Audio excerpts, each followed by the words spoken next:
For længe siden i Sirion, i den allermørkeste tidsalder, kom en ond fyrste fra øst. Han overtog de mørke lande øst for imperiet og Dragøen i syd. Men da dette ikke mættede hans magtbegær, drog han mod imperiet selv. Mange prøvede gennem tiden at stoppe den onde fyrste, men ingen var magtfuld nok. Men en dag forudså profeten Elias, at en ung mand skulle tage kampen op mod den onde fyrste. I en lille landsby havde nogle drenge lavet en lille forsvarsbevægelse mod fyrsten, hvis ham og hans mænd en dag skulle angribe.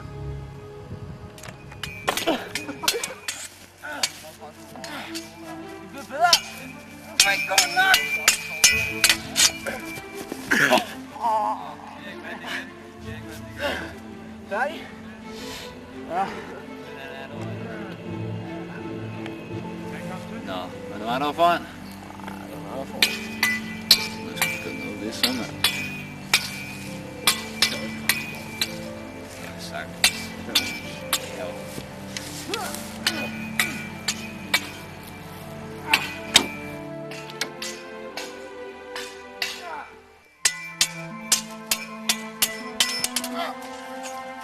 Ja. Okay. Vi står for i dag, gør vi? Ja, tak.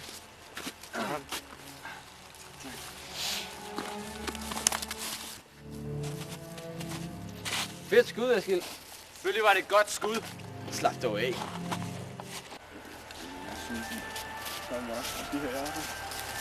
Brød. Snakker jeg. Det er også. Skal vi ikke bare slå ned og stjæle en af Torvalds høns? Jo, det kan vi sgu. Velkommen. Hvor bliver du?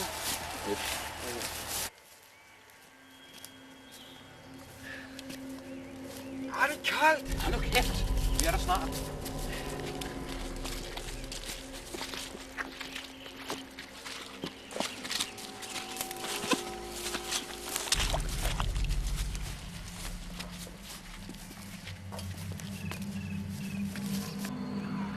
Okay. Henrik og Svend, I to tager ind og stjæler de der høns. Nej, ikke. Vi bliver herude og holder vagt. Okay? Ja.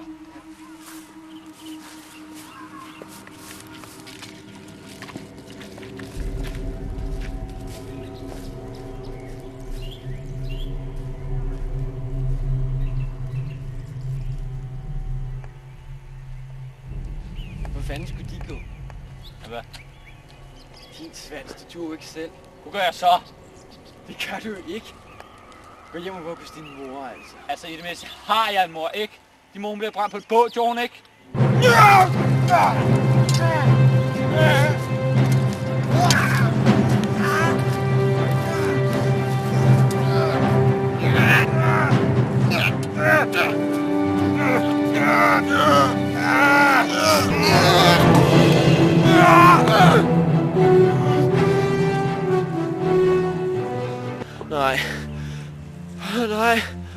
Hvad sker der?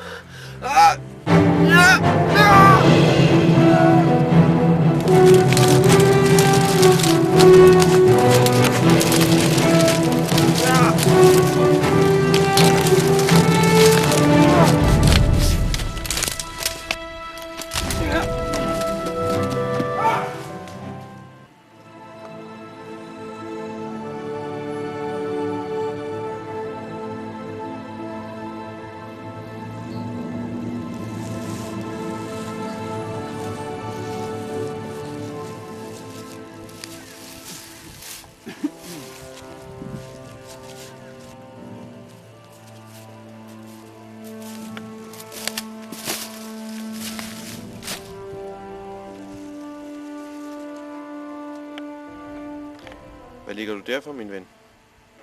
Hvem er du? Jeg, troldmanden Gregor. Men hvem er du? Tak. Jeg hedder Erik. Hvorfor ligger du her i skoven, Erik? Og det er en lang historie. Jeg vil helst ikke tale om det. Men du må fryse efter sådan en lang nat. Du må hellere komme med hjem til mig, så du kan få varme igen. Ja. Det er okay. Skal vi ikke sætte os ned? Jeg er ved at være træt. Jo, selvfølgelig. Jeg tænkte på, hvordan er det egentlig at være troldmand? Jo, men der er jo mange ting. Er der noget specielt, du gerne vil vide? Men bare sådan, hvordan laver man magi? Jo, det er meget svært at lave magi, fordi først skal man være virkelig i kontakt med noget, der hedder kraften. Kraften, som er imellem alt levende her på jorden.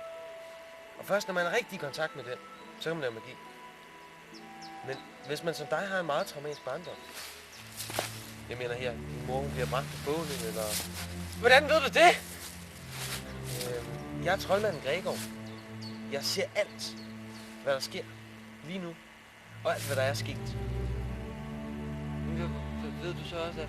Ja, jeg ved også, at du dræbte din ven i går.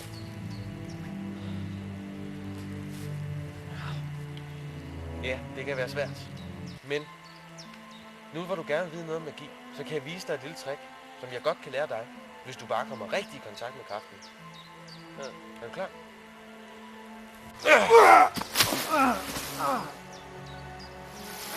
Jeg håber ikke, det gjorde det, ikke? Nej, det er helt... Okay. Skal vi gå videre? Ja.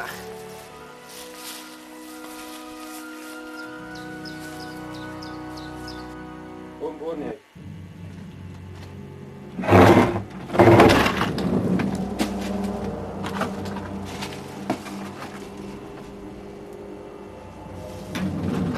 Bare luk den igen.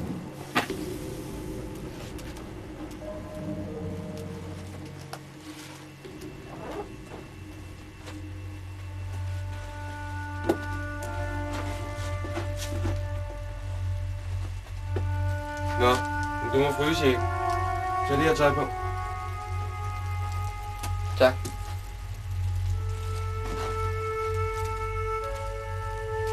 Det her tøj er bedre end mit gamle. Tak. Ja. Du ligner nogle rigtige ridder. Men en rigtig ridder skal også have et sværd. Så nu får du det her. Svær. Ja, det er det svært. Altså dig. Og jeg har også en ringbrynje til dit hoved.